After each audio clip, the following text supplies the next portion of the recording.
کہ ایک جمعہ اگر آپ اس طرح سے ادا کر لیتے ہیں تو ایک جمعہ سے لے کر دوسرے جمعہ بلکہ 3 دن مزید یعنی 10 دن کے اللہ تعالیٰ آپ کے گناہوں کو معاف کر دے گا.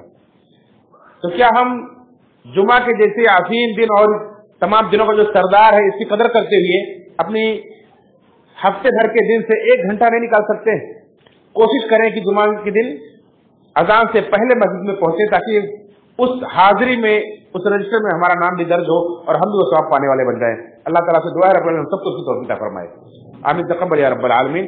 جمعہ کے دن کثرت سے درود بھی پڑھنا چاہیے. اللہ تعالیٰ نے اس کی بھی تعلیم دی ہے. ان اللہ وملائکتہ یصلون علی النبی یا ایھا الذین آمنوا صلوا علیہ وسلموا تسلیما. بے شک اللہ تعالیٰ اور اللہ کے فرشتے اپنے نبی پر درود بھیجتے ہیں تو اے ایمان والو تم بھی نبی پر درود و سلام بھیجو. اللہم صلی علی محمد وعلی آل محمد کما صلیت علی ابراہیم وعلی آل ابراہیم انک حمید مجید. اللہم بارک علی محمد وعلی آل محمد کما بارکت علی ابراہیم وعلی آل ابراہیم انک حمید مجید. عباد اللہ رحمکم اللہ ان اللہ یأمر بالعدل والإحسان وإیتاء ذی القربى وینہی عن الفحشاء والمنکر والبغی یعظکم لعلکم تذکرون. اذکروا اللہ یذکرکم وإن تذکروا لذکر اللہ اکبر.